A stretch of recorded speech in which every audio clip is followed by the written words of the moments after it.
ये कहानी ऐसे राइटर की है जिसको लोग बोलते हैं इसके साथ बहुत अच्छा इंसाफ हुआ, और कुछ लोग बोलते हैं इसके साथ बहुत बड़ा जुल्म हुआ। असल में जिस माशरे में हम रहते हैं वो माशरा, वो मज़हब बिल्कुल भी इजाज़त नहीं देता, चाहे वो आदमी हो या औरत हो, इस किस्म का काम किया जाए। इस वजह से बहुत सारे लोग बोलते हैं इनके साथ बहुत अच्छा इंसाफ हुआ। इसके साथ अच्छा हुआ या बुरा, अब ये तो पूरा बागिया ही जान के आप लोग बता सकते हैं।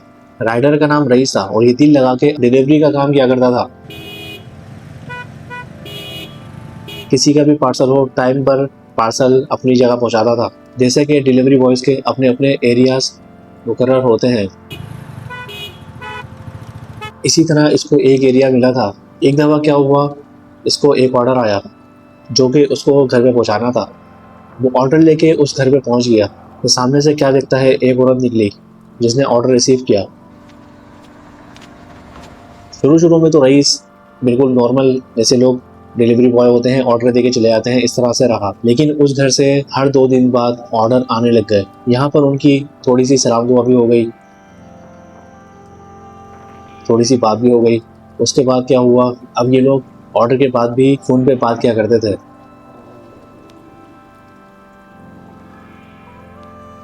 अब इन दोनों की दोस्ती हो चुकी थी, क्योंकि रईस की किसी किस्म की भी कोई क्रिमिनल कंप्लेंट नहीं थी या कोई इस तरह की कंप्लेंट कि इसने किसी के साथ कोई ज्यादती की हो या कोई ऐसी हरकत की हो।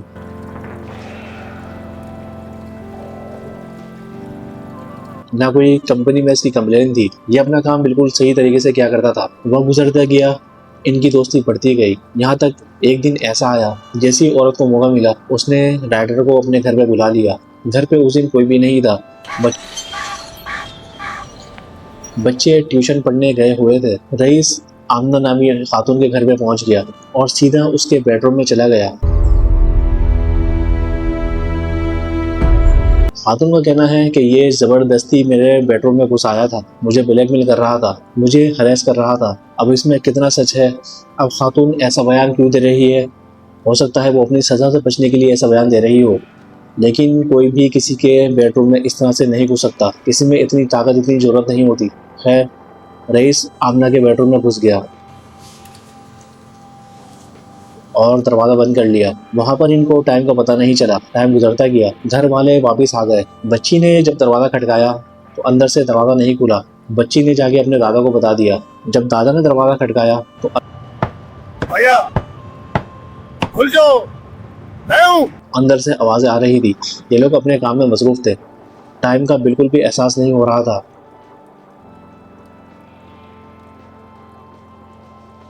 तो दादा ने जोर जोर से दरवाज़ा खटकाना शुरू कर दिया।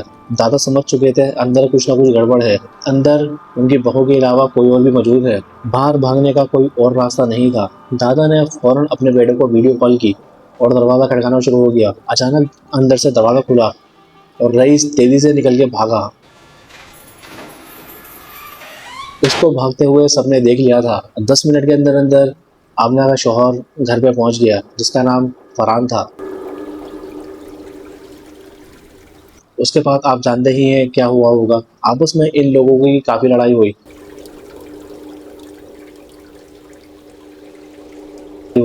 लेकिन इनके 3 बच्चे थे। बच्चों की वजह से दोनों ने कॉम्प्रोमाइज़ कर लिया और साथ रहते रहे। लेकिन फरहान ने रईस को सबक सिखाने का बिल्कुल सोच लिया था। उसने आमना का मोबाइल ले लिया और आमना बन के रईस से बात करने लगा।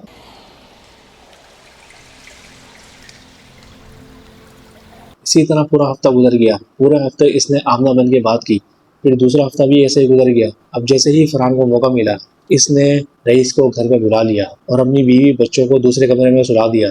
फरहान ने रईस से आमना बन के कहा, मैं दरवाज़ा खोलूंगी, आप सीधा घर के अंदर आ जाना। घर में कोई भी नहीं है। बस रईस यहीं पर धोखा खा गया और उसके घर पे पहुंच गया। जब उसके घर पे पहुंचा तो दरवाज़ा वाकई में खुला हुआ था। रईस सीधा घर के अंदर घुस गया। जैसे ही घर के अंदर घुसा, फरहान ने दरवाज़ा बंद कर दिया और गन पॉइंट पे उसको अपने कमरे में, अपने बेडरूम में ले गया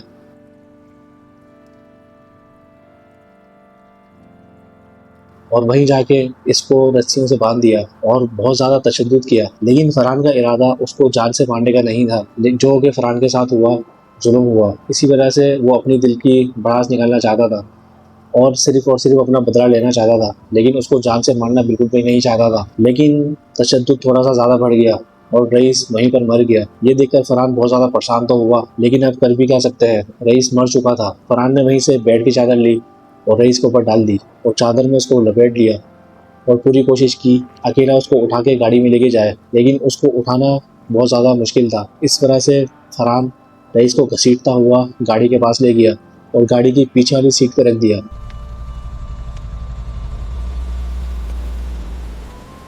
फिर इसने अपनी बीवी को गाड़ी में साथ चलने को कहा, क्योंकि हमारा माशरा ऐसा है, कोई भी अगर अपनी फैमिली के साथ जा रहा हो, बीवी बच्चों के साथ जा रहा हो, तो कोई पुलिस वाला गाड़ी को नहीं रोकता। और यहाँ पर बिल्कुल ऐसा ही हुआ। फरहान अपनी बीवी को लेके और डेड बॉडी को पीछे रख के बाहर निकल गया। उसका प्रोग्राम था कि डेड बॉडी को किसी नाले में या किसी ऐसी जगह फेंकेगा जहाँ से रईस की डेड बॉडी किसी को भी ना मिले। अब फरहान और उसकी वाइफ और पीछे डेड बॉडी पड़ी थी। गाड़ी चलती जा रही थी। अब ये लोग बहुत ज़्यादा दूर निकल गए, लेकिन कोई जगह ऐसी नहीं मिल रही थी जहाँ पर डेड बॉडी फेंकी जाए। दूर जाके एक प्लॉट आया। वहाँ पर फरहान ने सोचा अब डेड बॉडी यहाँ पर फेंक देनी चाहिए। उसने गाड़ी से डेड बॉडी निकाली, वहीं पर फेंक दी और उसके बाद उसने पेट्रोल निकाला, जो कि उसने अपनी बाइक से पहले ही निकाल के रखा हुआ था। उसका पहले ही इरादा था कि इसको कहीं पर फेंक के जला देगा ताकि सारे सबूत, सारे निशानात मिट जाए। उसने रईस के ऊपर पेट्रोल फेंका और आग लगा दी और जल्दी से गाड़ी में बैठ के दोनों घर पे वापस आ गए। अब ये दोनों बहुत ज़्यादा डर रहे थे। दूसरे दिन क्या हुआ, रईस के दोस्त पुलिस वालों के पास पहुंच गए और पुलिस वालों को सारी स्टोरी बताई कि रईस आमना के घर पे गया था उससे मिलने के लिए, क्योंकि आमना ने उसको खुद फ़ोन करके बुलाया था। अब पुलिस वाले फरहान के घर पे पहुंच गए और इन्वेस्टिगेशन शुरू कर दी। इनके मोबाइल भी जब्त कर लिए, रईस का मोबाइल, आमना का मोबाइल और फरहान का मोबाइल, तीनों को मोबाइल जब्त कर लिए।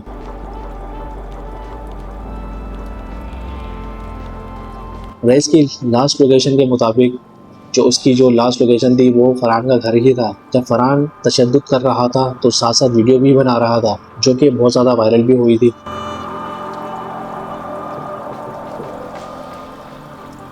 अब पुलिस दोनों मियाँ बीवी को पकड़ के ले गई। जिन बच्चों के लिए उन लोगों ने कॉम्प्रोमाइज़ किया था, अब वो बेचारे बच्चे अकेले रह रहे हैं अपने दादा और दूसरे लोगों के साथ। अब जितना कसूरवार औरत है उतना कसूरवार आदमी भी है। फरहान की क्या गलती है, उसने अपनी दिल की भड़ास निकालने के लिए, अपना गुस्सा उतारने के लिए तशद्दुद किया, जिसकी वजह से रईस जाँ भाग हो गया। आपको क्या लगता है, इन दोनों को सज़ा मिलनी चाहिए या इनको रिहा कर देना चाहिए? कमेंट बॉक्स में लाजमी हमें बताइएगा।